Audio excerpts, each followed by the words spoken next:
Nisha madam ಅವ್ರು ಏನು ನೋಡಿದ್ದಾರೆ, ಅವ್ರು ಏನು ಕೇಳಿಸ್ಕೊಂಡಿದ್ದಾರೆ, ಅದನ್ನೆಲ್ಲದೂ ಕೂಡ ಚಿಕ್ಕದಾಗಿ ಅವ್ರದ್ದಾದಂಥ ಒಂದು ಅಭಿಪ್ರಾಯವನ್ನು ನಮ್ಮ ಮುಂದೆ ಮಂಡನೆ ಮಾಡಿದ್ರು.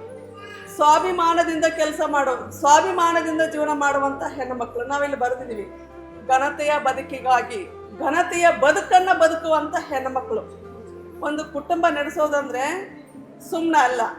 ನಾವು ಎಂದು ಕೂಡ ಗಂಡ ಇದ್ದಾಗ ಗಂಡ ಬಡವ ಶ್ರೀಮಂತ ಗೊತ್ತಿಲ್ಲ, ನೌಕರಿ ಮಾಡ್ತಾನೋ ಕೂಲಿ ಮಾಡ್ತಾನೋ ರೈತನೋ ಗೊತ್ತಿಲ್ಲ, ಮದುವೆ ಮಾಡಿ ಕೊಟ್ಟಿರ್ತಾರೆ ತಂದೆ ತಾಯಿ. ಅವನ ಜೊತೆಯಲ್ಲಿ ನಾವು ಏನಾದರೂ ಕಷ್ಟ ಸುಖ ಮನೆದು ಮಾತಾಡುವಾಗ ನಾವಿಬ್ಬರು ಸಮಾನರಾಗಿ ಕೂತ್ಕೊಂಡು ಮಾತಾಡ್ತೀವಿ. ದಿಢೀರ್ ಅಂತೇಳಿ ಒಂದು ಸಲ ಆತ ಹೋದ ಅಂತ ಹೇಳಿದ್ರೆ ಎಂದೂ ಕೂಡ ಹೊಸಲಿ ದಾಟಿ ಬರಲಾರ್ದಂಥ ಹೆಣ್ಮಗಳು ಇವತ್ತು ಇಡಿಯಾಗಿ ಜೀವನ ಪೂರ್ತಿ ಆ ಕುಟುಂಬದ ವ್ಯವಹಾರಗಳನ್ನು ನೋಡ್ಬೇಕಾಗ್ತತಿ, ಆ ಕುಟುಂಬಗಳನ್ನು ನಡೆಸ್ಬೇಕಾಗ್ತತಿ, ಆ ಕುಟುಂಬದ ಜವಾಬ್ದಾರಿಯನ್ನು ತಗೊಂಡು ತನ್ನ ಹೆಗಲ ಮೇಲೆ ಹಾಕ್ಕೊಂಡು ನಡೆಸುವಂಥ ಹೆಣ್ಮಕ್ಳು ನಾವು.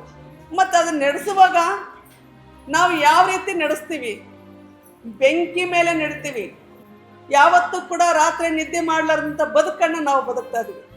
ಆದರೆ ಸಮಾಜದಲ್ಲಿ ಯಾರಿಗೂ ಕೂಡ ಕಡಿಮೆ ಆಗಲಾರ್ದಂಥ, ಯಾರಿಗೂ ಕೂಡ ಕಡಿಮೆ ಇರಲಾರ್ದಂಥ ಬದುಕನ್ನು ನಾವು ಬದುಕುವಂಥ ಸ್ವಾಭಿಮಾನದಿಂದ ಜೀವನ ಮಾಡುವಂಥ ಮಹಿಳೆಯರು ನಾವು. ಇದೇ ಜಾಗದಲ್ಲಿ ಒಬ್ಬ ಗಂಡ ಅದನ ಅಂತಂದು ಹೇಳಿದ್ರೆ, ಗಂಡು ಮಗ ಅದನ ಅಂತ ಹೇಳಿದ್ರೆ, ಹೆಂಡತಿ ಸತ್ತೋಗಳ ಅಂತ ಹೇಳಿದ್ರೆ ಎಂದು ಕೂಡ ತನ್ನ ಮಕ್ಕಳ ಕಟ್ಕೊಂಡು ಬದುಕನ್ನು ಕಟ್ಕೊಳ್ತಕ್ಕಂಥ ಅವ್ರ ಬುದ್ಧಿನೇ ಇಲ್ಲ. ಅವ್ರು ಎಂದು ಕೂಡ ಕಟ್ಕೊಂಡಿಲ್ಲ ಒಂದು ಬದುಕು. ಹೌದಾ? ಗಂಡು ಮಕ್ಳು ಎಂದು ಕೂಡ ಅವರು ಬದುಕನ್ನು ಕಟ್ಕೊಂಡಿಲ್ಲ. ಹೆಣ್ಣು ಮಕ್ಕಳು ನಾವು ಕಟ್ಕೊಳ್ತಾ ಇದೀವಿ ನಮ್ಮ ಬದುಕನ್ನು.